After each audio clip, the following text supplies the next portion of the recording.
little conversation here, and it's a little better doing it here than Outlook because 6 months later, anyone wants to know what's going on with Emma's record, they still see the conversation. They don't have to be in your email thread to see all this stuff. And because a record might be important and you want to know what's going on with it, you can follow a record, right? So if you follow a record, any conversations that happen here are going to show up in your feed. But it's not just comments and people updating that can show up in your feed. It can actually be the record changing status or a field being updated. So those things can be as well. And it's usually important to only pick things that are important because if you pick fields that change all the time, like you're doing here, you're going to get a lot of stuff. So there's a part in Salesforce called feed tracking. And you basically pick your object. And I'm sorry, did you say it was leads? Oh, it's accounts. Oh, okay, accounts. So in your case, you go to accounts, and you would pick your fields, okay? So you'd be like, maybe you care when the billing address changes. Maybe you don't. So you would check or uncheck the fields you care about. And this is how you do it on literally every object. Leads, opportunities, support cases, right? With a support case, for example, you might care about when the status changes on the support case, okay? And so now, whenever the status changes, your feed will be updated. So in your case, what I would recommend is go to the feed tracking page in setup and disable that field from being one of the tracked. That's what I do. Great. Yeah, and then I'd walk around high-fiving everybody. Take lots of credit. Anything else before we put you back in the queue, Lizzie? Nope. Perfect. Wow, all right, nice softball to get this warmed up there. And she can hear me, so that's 2 for 2. Crystal, any other ones? Yeah, we got another one here from Connie. She's got a couple questions for you. So I'm going to go ahead and unmute her line. All right, hi, Connie. Hi, Iman. Nice to talk to you again. Yes. Mine's a little more complicated here. I need some ideas on forecasting, but I only need it for really a single product. We don't currently use any forecasting tools, and we don't put our orders into Salesforce. We just our sales after the fact. So it wasn't something that we looked at when we first, set up our system and our integration. But the thing is, it's a weird kind of thing because they are entering the opportunities, but the opportunities get entered. They're using those, and let's say that it's a spec for this product that's going to go on a transit bus, okay? And say over 5 years they're going to need 30 of these items, but we don't know, are you needing 10 this month and 10 6 months from now and 10 another 5 months after that? So it's kind of a vague kind of thing, and it's only one of our products that is like that. Everything else, it just isn't an issue for us. But this item is a big honking thing that takes a lot of time and effort to build. Okay. Uh-oh, I lost you. Connie? Nope, I'm here. Sorry. I'm just trying to finish my thought here. I just need. We're trying to figure out. Is it? Can we add some fields on the opportunity?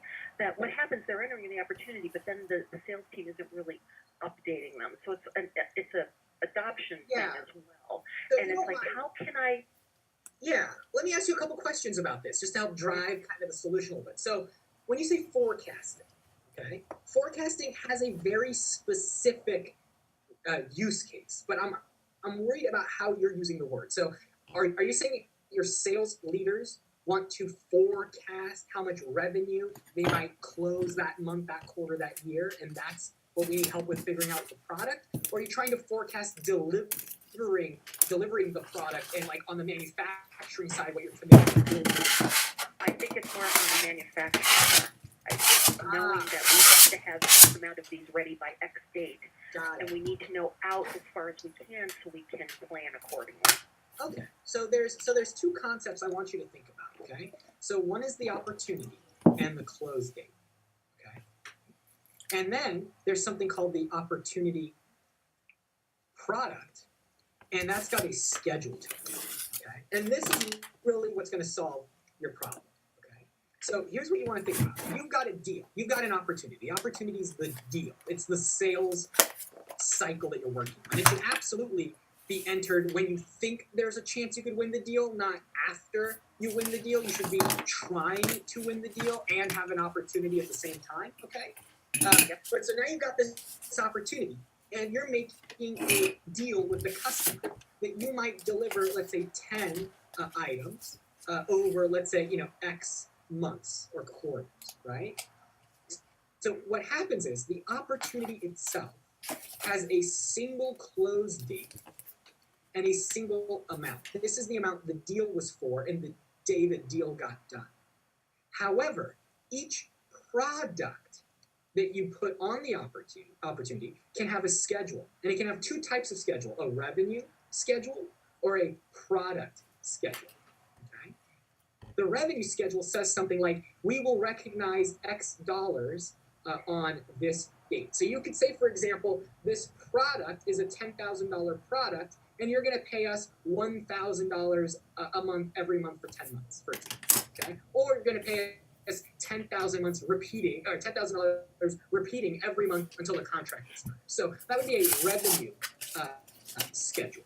The product schedule would be, I'm expecting to ship X units on Y date. And that could be quarterly, it could be semi-annual, it could be whatever. So originally, when you add an opportunity product to an opportunity, you're usually just adding the line item of that product on this deal. But in your case, you'd want to add a schedule to that product. So your reps could go in, pick a schedule. It could always be edited later if you want, but then when you run reports and dashboards, you don't run reports and dashboards on when did the deal close. You run reports on dashboards on when do we expect to deliver this product over time. And are those standard fields available on the opportunity object? It's not on the opportunity. It's related to the opportunity. Right? So for example, don't think about opportunities and opportunity products. Think about accounts and contacts. Each contact has a different phone number. It can have different email addresses. We don't store that info at the account level because they could all be different. So your opportunity product, each product you add can have its own schedule. So we don't store that at the opportunity level. We store it on the opportunity product level. You don't need any new fields. You don't need to really customize anything. You really just need to build your product schedules. And when you go to still in Classic too, by the way. I'm sorry. That's okay. It'll work. I mean, you don't have the same UI, but it's functionally the same. Okay. And when you go to build out your schedules, you'll see opportunities with schedule, opportunities with product schedule. See that? And when you run this report, you'll be able to see every deal with every product and the scheduled dates and the quantities you're looking to ship. And if I don't currently have those fields on my opportunity page? Yeah, so what you would do is you would go to an existing product. So you'd find a product of yours. I have a demo environment, which is great, right? So you've got a product. This product would need, let me see if I have an example, would need a schedule, right? And so what you would do is define the schedule. And once the schedule is created, when someone adds it to an opportunity, they could then go in and create the schedule. So go and look up product schedules. And this is what's going to do it. Now, the term forecasting, just so you know, the term forecasting in Salesforce is reserved for a feature for salespeople, where sales managers can see where the deals are in the pipeline, so that they can go to the board and say, we're going to land at this number for game of the quarter. So don't search for forecasting. That's going to lead you down a different feature. Okay. Okay. Yeah. No, that's fine. And product, I can enter in from a product page. Sorry, I just haven't used them, so I'm just. Yeah, it's okay. So when you, what I would recommend here is there's actually a trailhead on product. And I actually did a webinar on this a little earlier. So you'll want to just kind of get comfortable with what products are, what price books are, but it's just creating records, assigning prices to them, and then all you have to do is define what a default product schedule could be, and then reps can start using it. So go through Trailhead. If you dedicate, how many products do you have? Just one that you want to do this to? There's probably going to be maybe 4 actual part numbers. So it's a Oh. very small Yeah, font. this is like you could get it done in under an hour. Okay. So though because it's something that could introduce risk and change in your sales process, I'd say try it in your sandbox first, or try it in the demo environment first, just to get comfortable with it. I don't want you playing with opportunities live, right? Sure. In terms of functionally, what do you need to do? We're talking, 20 minutes of actual. That sounds exactly what I need. Perfect. Great. Yay, Perfect. thanks. Thanks, Connie. All right, Crystal, what else we got? Oh, hold on. Hey, I'm going to turn on the webcam here so people know I'm a real human. Hey, all right, what else we got? Oh, good. All right, so we got a question here from Kate, so I'm gonna go ahead and unmute her. Okay, go ahead, Kate. Hi. So, my question has to do with the activity lightning component. Ooh. I am looking to add quick actions. Actually, this was suggested by one client, Yeah. and I have been attempting to try to figure out how to do this and not getting anywhere. Okay, what quick action are you trying to add? Two that I'd like to add specifically are log a voicemail and log a text. But I will go from there and get crazy after that. Okay, and so what's not working? Why? Where's this process exploding? Looking at all of my different sources and not figuring out how to create the buttons on specifically the lightning activity component. I can figure out how to do them up in the top area, but not in that component. So, short answer is you're not crazy. Let me just explain what's going on. And frankly, this confused me. I was looking at it. It made no sense to me. I don't know who the PM is that designed it.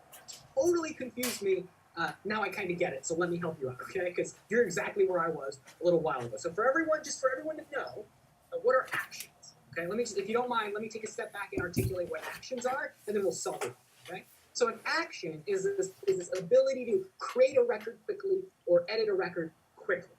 So a very common action would be on like an opportunity. Okay. And on opportunity, I might want to do some things, let's say all the time. I might want to create a new quote, okay, or submit it for approval, or let's say update the opportunity's next steps. Okay, so there's many things you might want to do. What an action does is really two things.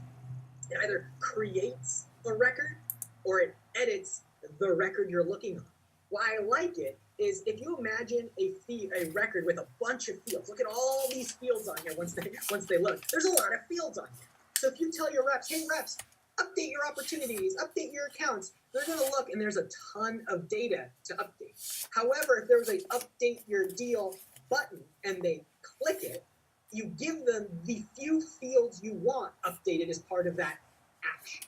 And once you create that action, you can create automation rules off of it. You can put that action on the mobile layout, in the lightning layout, in the community. It kind of works everywhere. So to your very specific question here, Kate, there's something we've done here with actions. When you create an action, it ends up in one of two places. It either ends up in this activity feed, or it ends up here in this list of buttons. You have no control over which one of those it ends up in. Salesforce will put it here if the action you are creating is essentially a task or an event. If you are editing or creating any other type of record, it will show up here. So activities, we kind of put here. So a voicemail, if you're ultimately logging a voicemail as a task, which I recommend you do, it's just going to end up here.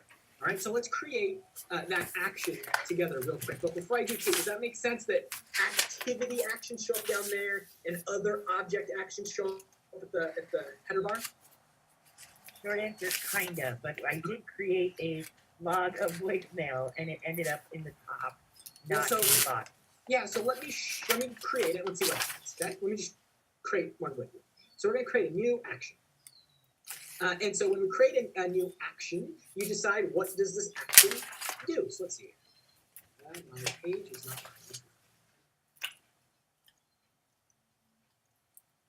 go into my object. There we go, new action.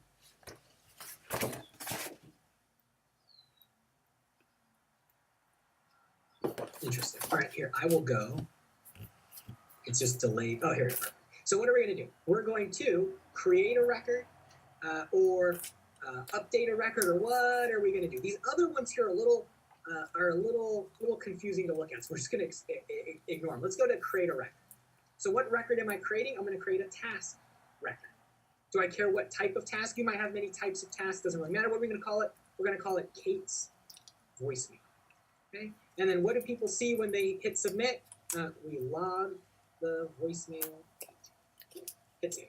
So now I'm going to create a task record. Well, what fields do I actually want the user to submit? With a voicemail, I kind of don't want you to submit anything. I know that it's a voicemail. I know you did it today. I know who it's related to. I know that it's completed. So I really don't want any fields. I know everything about the voicemail. So as far as I'm concerned, there's nothing for a user to fill out. I'm going to hit save. But you know, there are some default fields that I want to default. So for example, the subject. The subject of the task is always going to be voicemail. Look, when you log a task and it's a voicemail, you're going to call it a voicemail. So don't make your users enter in the word voicemail. Just make your users hit a button and the system will default, right? Also, let's think about status. It's always going to be completed. You're not going to log a voicemail for later. You're going to say that you tried to call someone and it's completed, right? And so this is how you would essentially default a lot of values, right? And you would even say, who is this related to, right? And you could pick, let's say, the lead or the account or the opportunity or whatever this record was that was on. So now I've got an action, okay? So I've got this action. How do I add it to the page? Well, I created one on opportunities, okay? So let's go look at an opportunity, and let's go edit the page. So now this is where it really differs between Lightning and Classic. With Classic, you control which actions the user sees with a slightly different, in a slightly different place than in Lightning. Okay? So I go to the page layout, and really I want to go into this details section right here. And I'm going to go into that layout. So now when I'm inside the Lightning page layout, I can add and move fields around. Whatever fields I want, I can move around, and actions, okay? Now, there's actions for Lightning, and then there's actions for Classic, okay? So make sure if you're in Lightning, you're using the Lightning one. So I'd come down here and go to my Lightning list of actions. Where are they? Lightning actions. And I'm going to find the one with Kate's name on it. I'm going to put it right there, okay? That's it. So now, in Lightning, when I go to an opportunity, I should see Kate's action on the opportunity. And if I'm not mistaken about how we do the logical breakdown of which ones go up top and which ones go down bottom, there we go. Kate's voicemail, because it's a task, is right down here. See that? And it did not show up here. If it were any other object, it would have shown up. But that's how you do it, Kate. Specifically, if I categorize it as a task action, it'll show up right where your cursor is. It's specifically if you are creating a task or event object. Awesome. Thank you. You're welcome. You're welcome. All right, what else we got, Crystal? All right, we got one here from Cassie, so I'll go ahead and unmute her line. Go ahead, Cassie. Hello. I was confused, and hopefully you can just help clarify. I created with the lead object, I have a custom field that looks up to an existing account. So we have our business model. We already know all the accounts that we can go after because they're financial institutions. So what I did was, attach it to the account so that we can see a better 360-degree view of what accounts have a lead. So then I wanted to pull in. I'm going to stop you there. I will let you continue your question because I want to hear it, but that is already not how you should be doing this. But keep going. Yes, and I do understand that. I've been told that.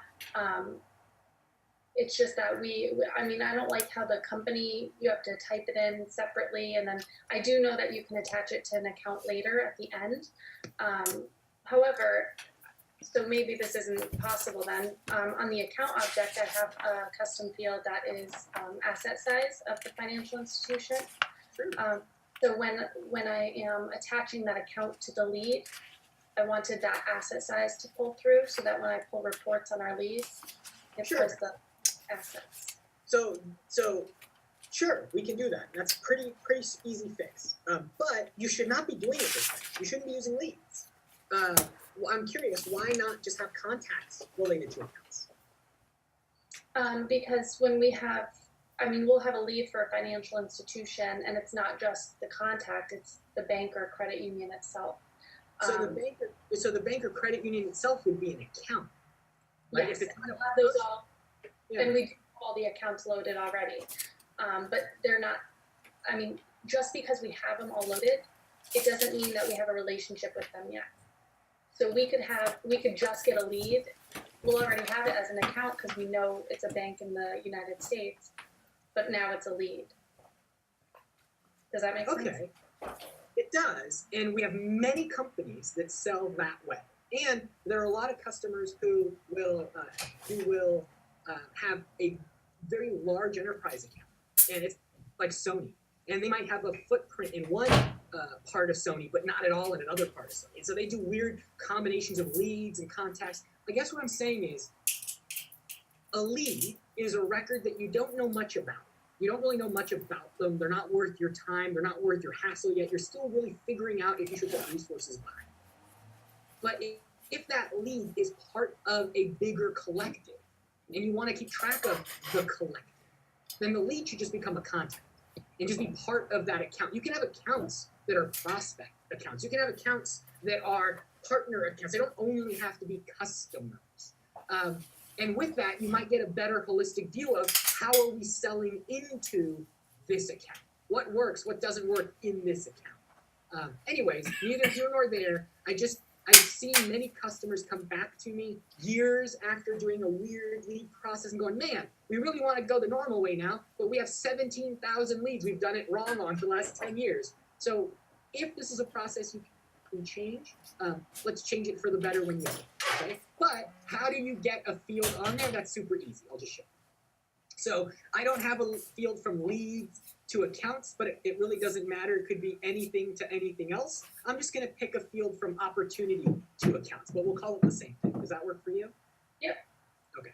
So what you're going to do is it's really just a formula field. So much like you have field in Excel, and you can have a formula in Excel, you can have a formula in Salesforce. Now, sometimes formulas can be really advanced and do math and do logical things, or they could be simple formulas. And a simple formula doesn't have to do anything but show you the value in another field. So I'm just going to pick a text field, formula field.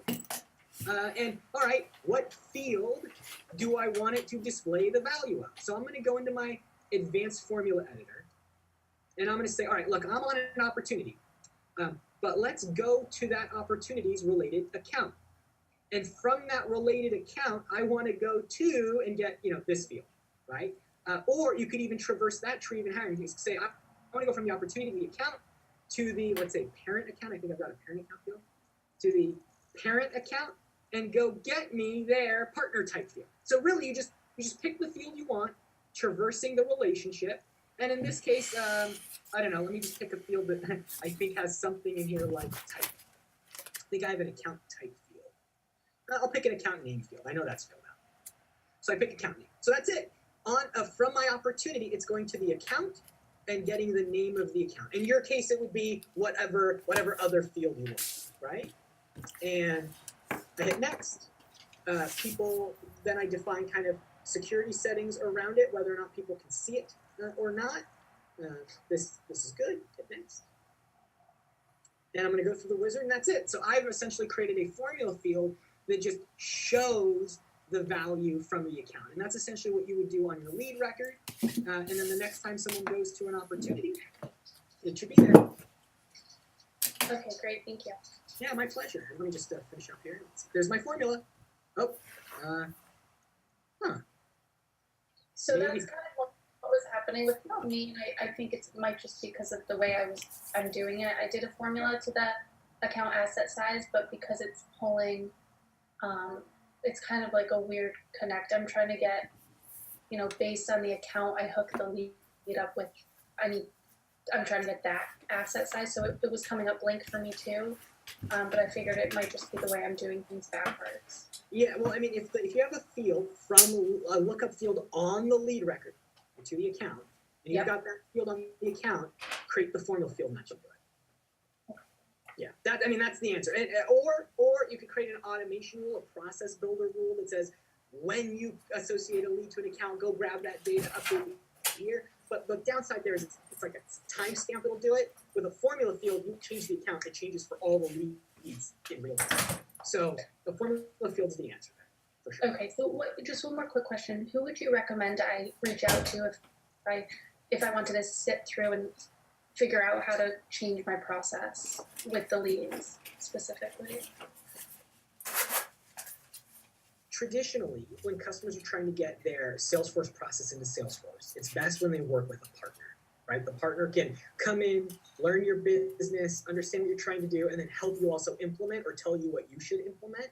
At the end of this webinar, I'm going to introduce someone named Noah from WiserSpread. He's a partner I work with who gives customers 2 hours of free consulting just for saying that Iman sent me. So you may want to reach out to Noam and say, hey, Noam, I think my lead intake process is a little weird. Can you help me, architect a new way to do it? And he could help you do that, show you what it is, and then if you need him to help you do something, he could, charge you for his time and help you with those pieces. Okay, thank you so much. I appreciate your help. Yeah, my pleasure. But it's all about formula fields, honestly. And by the way, I use them for images and like rankings and logos all the time. So you can do a formula field that does a 5-star image or a green button based on the asset size. So don't just show me the asset size and make me decide if it's a good number or a bad number. Just turn it into green, yellow, red, or 5 stars, 3 stars, 2 stars for me. And you do the same thing with the formula. Awesome, thank you. Yeah. Crystal, any other questions, or if we warn out the audience? No, we got another one here. This is from Dave, and Dave, this is his first time joining one of our events, so it's kind of exciting. Welcome. Hi, thank you. So far, very impressed with the format. So this is kind of a little bit of a follow-up to a previous question, because we have an application that takes the opportunity revenue and it splits it out, not just the way you showed it, but it also splits it out by the opportunity split as well. So for the individuals who are selling the product, for each product they can have a different a different split, a different percentage of how much work they put into it, and so their commission will be broken out accordingly for each product as part of an opportunity. So I'm fairly new to the company that I started with a couple months ago, and so part of my job is to combine a couple different, or actually a few different organizations that they have here, Salesforce orgs, I mean. And so I really am trying to minimize the number of applications that we'll end up with once we combine all of the organizations. Okay. All right. So in general, I wanted to try and figure out if there was a way of doing this without using that particular application. I'm sorry, I'm not sure I hear the question, Dave. Are you saying you want to remove opportunity splits? I'm sorry, I'm not sure I hear the specific ask. Well, this application actually bypasses some of the out of the box functionality in order to. You're talking about? Okay, I wasn't sure if it was okay to say it. I don't want to bad talk any company or anything, but it's Revenue Cloud. Okay. And so it's a product called Revenue Cloud. Okay. Correct. So it's an add-in, and so it allows for the splitting of an opportunity by product, by salesperson, and by time. Okay. Right? So over the course of time, the revenue can be recognized as having, I'm not a financial person, so either becoming due or at least spreading across, say, a year, and Sure. salesperson one has a certain percentage of that revenue. So at that point, they'll get the commission based on Sure. that amount, or the percentage of the amount that was sold, and salesperson two will get the remainder. Sure.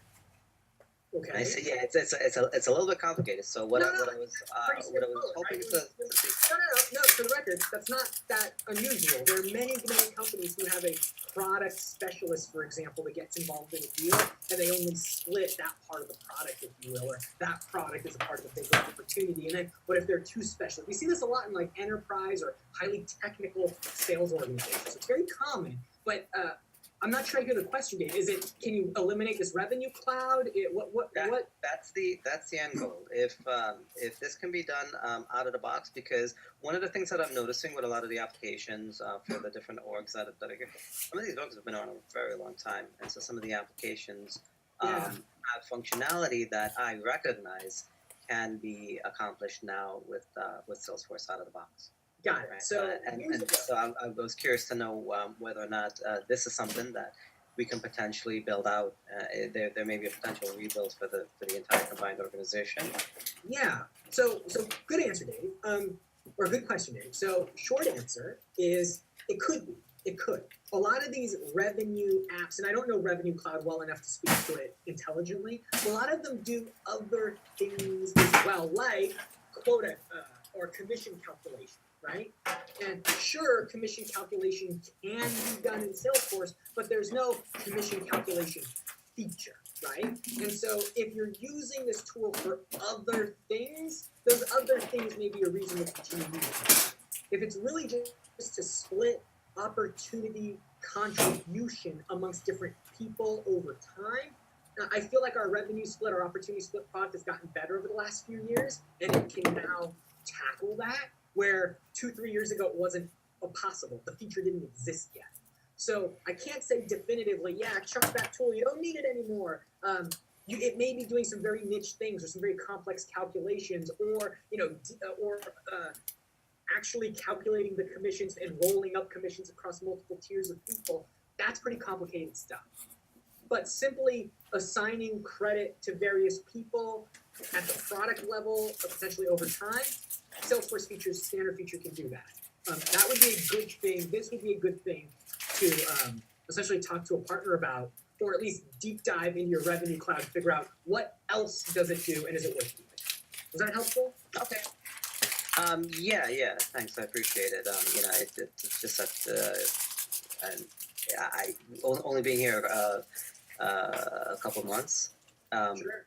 There's just so much to dive into. So, but no, I do have to take some time to dive into the way that the product works, and then circle back to see what Salesforce of that what it can do. But thank you very much. Come up with a list of requirements of what it's meaningful to you now, and then talk to your account executive or talk to your solution engineer that's tied to your account. And we should be able to be like, we can do these 4, can't do those 2. Your call on how you want to simplify. But I like the idea. The more standard features you can use, the better. Thanks, Dave. Thanks again. Appreciate it. Crystal, any other questions? And how are we doing? Do we have a lot of questions? Should I go faster? Are they not that many questions? Can we take our time? How are we doing? Yeah, so no more questions right now. So Wow. Okay. So you want to just call it early, Crystal? You want to go get lunch a little early? sounds good to me. Oh wait, here we go. Yeah. Oh, okay, we got one here. Well, don't do me any favors. I'm happy to go back. No, Connie has another question for you, so I'm gonna go ahead and unmute her. Hold on a second. All right, go ahead, Connie. Hello.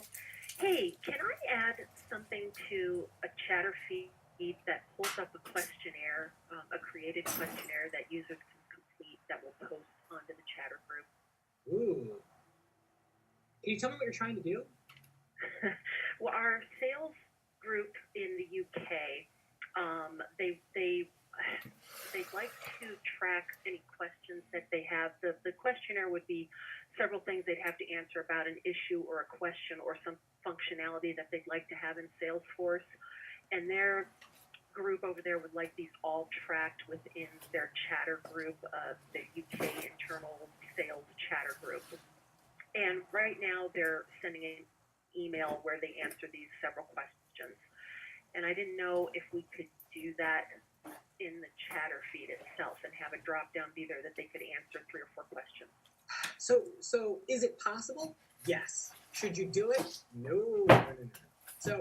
So this chatter publisher, this is called a publisher. Okay? And what you're seeing me publish right now is a post. I could do a very simple poll and ask a few questions, right? You can even ask a actual question, which lets people select the best answer, but you can create other things. You can even create other types of publishers. You can even create custom publishers. I have embedded code in this little section. So there'd be like a third one here called Connie's button. I click the button, and then whatever I want shows up there. You can embed a survey from a third, put a Google map, whatever you want. But don't do that. Don't do any of that. That sounds way too hard for what this is. Here's what I would do. Pick an object. Make up an object. Okay? And for the record, is this something that's going to be ongoing, or is this like they really only care about it for 6 weeks and that's it? I don't know that they care about it that long. Once the issue is solved, Give me a little bit more. what they asked me. Yeah. They currently have like a Dropbox or something like that where this questionnaire resides. Where what's the problem? What are you trying to do? What was the error you received? That kind of thing, almost like a help desk ticket. So then why not create a help desk ticket that's routed to that chatter group or notifies everyone in that group, and it's tied. So that's what I'm trying to do is I don't want the data to be chatter because conversation isn't reportable. It's not anything, right? Yeah. So I want a thing to track it. I'm trying to figure out how permanent that thing needs to be. I think they'd like the entire team to see the questions that have been asked, so they, so that they're not asking the same thing over and over again. I could get a little more information from them, but that's how they want to do like a help desk kind of thing. So here's the thing. If it's really just questions, okay, then I would ask a question to the group, okay, and here are the details. And this is just standard Salesforce, right? Everyone in that group would see it.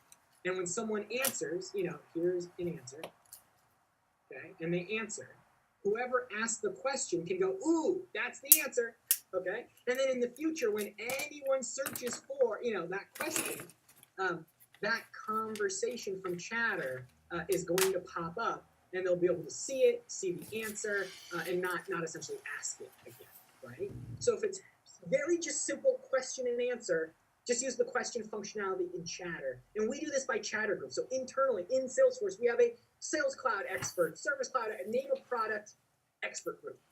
And so AEs, engineers, everybody will go to those groups and just ask random questions. And this is what we use, okay? But if you're trying to intake issues that a team needs to manage and jump on and prioritize and report on and update status, this is not how you should do it. If anything, you should create a case record, an internal help desk case record. And that would show up easily here in the group. And you can even have, just like groups can have posts and files, they can have records that are associated with them. I do this all the time for support issues where a case is created and the rep is notified. But if the service rep doesn't respond to the case within a day, then a process builder rule automatically fires to notify the support manager group that a case has been waiting too long, right? And then it'll escalate, and then automation rules kick in. So I see a combination of records and the chatter group kind of doing this for me. Yeah, I think I like the question route better. The only thing we were trying to control is not having to go back and saying, okay, what do you mean? Because they haven't given you relevant information. And I think that's why he came up with the certain things that they had to include in their request. But I think I could work around that. Maybe what I can do is have it as one of the, geez, I can't think what they call it, Well, in the sidebar of your group, like a custom, one of the custom links on the sidebar. Yeah, that's what I was thinking. Yeah, and then they can just pose it in as a question on the chatter feed in the group, and then I can answer it from there. Okay. that would Yeah. totally work. Or you create a case of that type. It has the specific fields, and everyone that's logged notifies the group. Right? Both work. Just depends on how much structure and automation and reporting and all that. Yeah, I don't think we're going to report on it. I don't see that being we've got some relatively new users, and it's just a matter of them having a convenient spot where they can ask these questions consistently. So I think that'll be perfect. Thank Well, you. and what I like about this is it'll work on mobile. All the questions will be searchable and answerable from mobile. So I'll be going to a customer site. Someone will ask me a question. I'll search for it from my Salesforce mobile app, and all of these questions and answers are available to me. So that's one really nice thing I like. And then just because you answered it doesn't mean a regular chatter answers all you need. You might want to use support articles or link to other resources. So that group may be a really good way to have links to videos, links to documents, who are the knowledgeable people, all that extra stuff that you might find out. Yeah, no, that sounds exactly what I need. Oh, you've got me busy for the next couple weeks. That's perfect. Oh, you're welcome. Good. Thanks. Yeah, thanks. No problem. All right, Crystal, did we get the gears turning for anybody else? Any other questions, or do people want to go eat? No, we got more questions. They're rolling in now. All right, okay. Kate, Kate has a question here. Okay, go ahead, Kate. Hello again. Hello. I'm all about tasks, obviously. I love it. So kind of to set this up, I have an active assignment rule, and then I also have automation set up so that when I do assign a lead to a salesperson, it creates an automatic task for them to call. Okay. Now, one thing that I would like to keep my data as clean as possible, and we have a phone and a mobile field in the lead, and the task has an automatic phone spot for it, but the mobile does not. So I am trying to create, and I've already done this part, I created a field in an open task for the mobile number. I just need to connect and grab that number from the lead. Okay, so the first thing I'm going to throw out there is I don't recommend automating a task. Just throwing it out there. So can I ask, why are you creating a task? What does the task do? The task is going to the particular salesperson's email box so that he doesn't have to open up Salesforce, so that he can call directly from wherever. And this isn't the way that I would like to do it, it's just the way that it is. That's okay. The only reason I bring it up is my fear is when every time X happens, they get a task or they get a notification. If people start to fall behind and they never dig their way out, they start to ignore every notification, right? So I like to be very careful with when I hit them with email because I need them to pay attention. So it may be okay in your use case for your users, but I typically am fearful of this kind of automation rule because it's too easy to just go, whatever, I've seen it, I don't care. I'd much rather you notify them when, for example, they have a lead that is assigned to them that they haven't touched and it's been 2 days, and you're going to automatically reassign it to another rep unless they call them, right? Like I'd much rather they see, oh my God, I got to jump on this right now. Otherwise, there's a repercussion potentially. But I guess neither here nor there. So the question for you is, how do you get that field out to your rep? So do you want that field in the email template to your rep? Or do you want it on the task for some reason? You could just email your rep, right? And if you're going to email them anyways, you don't have to put the info in the task. You can just put it in the email template and send them an email. Well, he just has it set up so that his tasks get emailed to him. That's not Okay. what I'm saying about the email.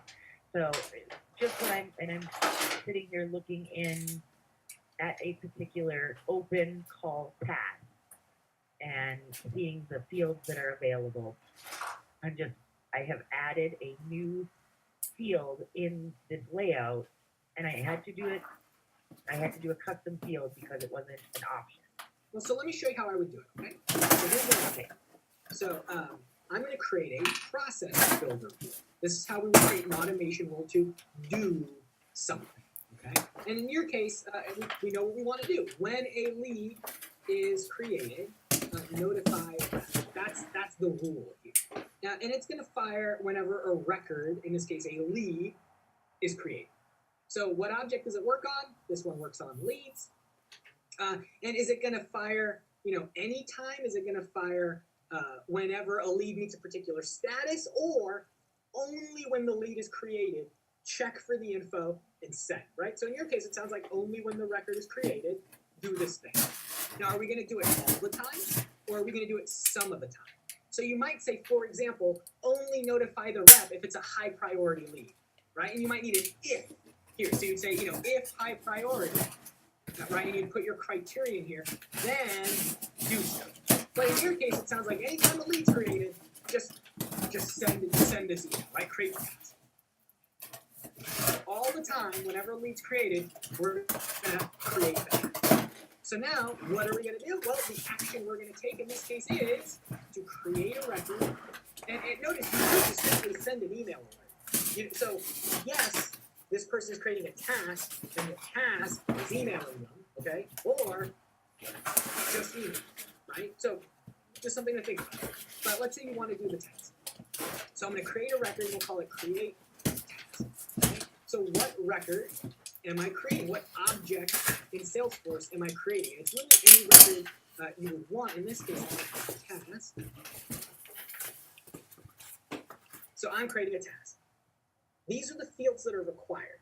So I have to get a value in for these fields. So the status, let's say not started, the priority, let's say high priority, and who's it assigned to? Now, I want you to pay attention how I solve this problem.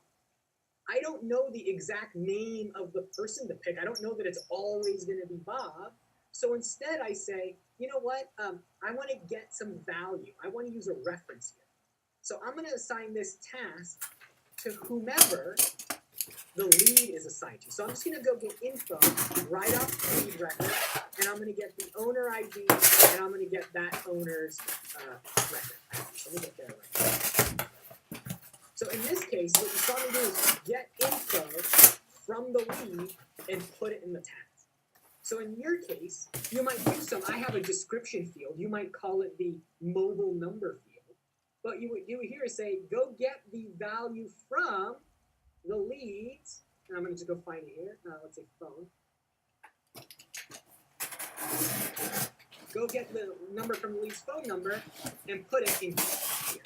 So in your case, what I would see doing is maybe having an if here that says, if the mobile number is filled out, use the mobile number here. If the cell phone number is filled out, or the desk number is filled out, use the desk phone number here. You're ultimately creating two similar actions that do basically the same thing. They're just pulling the other field, depending on which one. Excellent. Thank you. You just crushed Premiere, by the way. I stumped them. Okay, so that's how I would do it. Yeah, pretty good. All right, Kristen, we got 4 minutes. No problem. We got, let's say 5 minutes left. Any questions, or do I do the smooth outro? We got one more question. All right. This question's from Jess, and he had sent it to you earlier over email. We were looking at it before the beginning of the webinar. I don't remember. Yeah, so it's about Process Builder. So go ahead, Jess. Your line is unmuted. All right. Hello, Alan. Thanks very much. Yes. So the question is, I want to build my first process through Process Builder. I've only got about 3 months of experience with Salesforce, and what we're trying to do is when someone sends an email and copies the Salesforce tracker, we want it to automatically update that lead's status from MQL, marketing qualified, to our SAL, sales accepted lead. So we don't have to manually do it every time. I have tried about 14 or 15 different versions of that and still can't quite get it to work. I've tried firing it off of like the task as the object, or the lead as the object, and maybe I'm doing that wrong. You know, when I send the email, obviously it appears as a completed task that shows up that I sent the email in that record, in that lead record. It just, I can't seem to get it to actually change the pick list from MQL to SAL. Okay, so when you get an email from a customer, you want that to kind of wake up your sales process and say, hey, the customer. Not when we get the email from the customer. When we send out the first email, so the way our flow works is we receive from Marketo, the lead goes into the system when the customer fills out like an initial conversion form on our site. Okay. And then the sales rep needs to reach out to that person to say, hey, thanks for, reaching out to us. Here, let's set up some time to talk. When we send that email, we move the person from an MQL to an SAL. We reach out to that person, sales reach out to that person. And right now we manually have to go in there and, switch that from MQL to SAL. I'd like it to automatically do it. So, silly question. Are they sending the email out of Salesforce, or could they send it from Salesforce? If I could get my boss to do that, I'd probably be able to win the lottery. So why I bring it up? Right? Okay. We can do automation with stuff. Okay, and ultimately, if the answer is Iman, you must make it automated from email. We got to do it. The answer is we could probably do it, but like the hassle factor of what that solution might take may not be worth it. Okay. Oh, really? It might Okay. be too much technical effort for that very specific way of doing it. Okay. Okay. Not that it's not possible. All right. However, it's very, very, very common, especially in support organizations, to do something like, I sent the email to a customer, or I sent a customer an email, therefore this case goes into the status of wait to hear back, we don't want to think about it anymore, and we might want to send a survey out, and so there's a bunch of things they do around communication. And the way we handle that is through something called macros in Salesforce. So in Salesforce, just like, I don't know if you were here for earlier in the webinar where we had that action for like logging a voicemail, right? We can do macros. So we can take many actions, group them together at once. So for example, I would go to a lead record, okay? And I could go to, let's say, all of them, and I could execute the macro of send them the intro email and update the status too, right? And all of like 3 separate things would happen, right? Yeah. So that might be the path there to send the email with the right email template, log the activity, and update the lead status all at once. Or what about something a little different? What if all I need to do is just change the status? What if just changing the status sends the email, right? So I wonder if there's a different workflow here that could solve the same problem. So my concern with that, so I'm trying to teach my boss how to be more consistent with his Salesforce hygiene, and he doesn't go into Salesforce very often. I'm the one that usually looks at it and checks the reports and whatnot, and he's in Gmail all the time, and he will remember to copy the Salesforce tracker. You can see it when he sends an email to a client, but he will not remember to go into Salesforce and actually update the record and whatnot, and that's where. Are you using the Gmail plugin for Salesforce? I am not yet. I did not know about that one yet. I did the webinar on this last week. You missed it. Watch the recording. Or maybe Tuesday. Maybe I did it Tuesday. But Okay. There is a plugin for Gmail that will put records into Salesforce and even expose actions. So like that voicemail button that you saw us create earlier, I could get an email from Emma. Emma's record would show up in the sidebar, and the action for log a voicemail against Emma would be available there, right? And you could do all that from Gmail. So, Gotcha. and also, I would start looking at this path record as well, this path. What a path lets you do is define what fields are important and what guidance you want to give people based on what stage they're on. And just by clicking here, I change the stage. So I could see something here like, I've never talked to the person before, find out these things. Once you find out these things, go to stage 2. And once you go to stage 2, an automation move sends the email to the customer, it's logged, and now you work on these things at stage 2. Right? So I see us being able to help you, but potentially if you just tweak the very specific task you're looking for. Okay, I'll take a look at the video. Is that the one from a couple days ago? Is that where you had the fire alarm? Yeah, yeah. Okay. Literal fire alarm, yes. Yes. Okay. All right, I'll watch that recording. Thank you. No problem. All right. Hey, it is the top of the hour. Thank you all for coming. Look, if you need any help,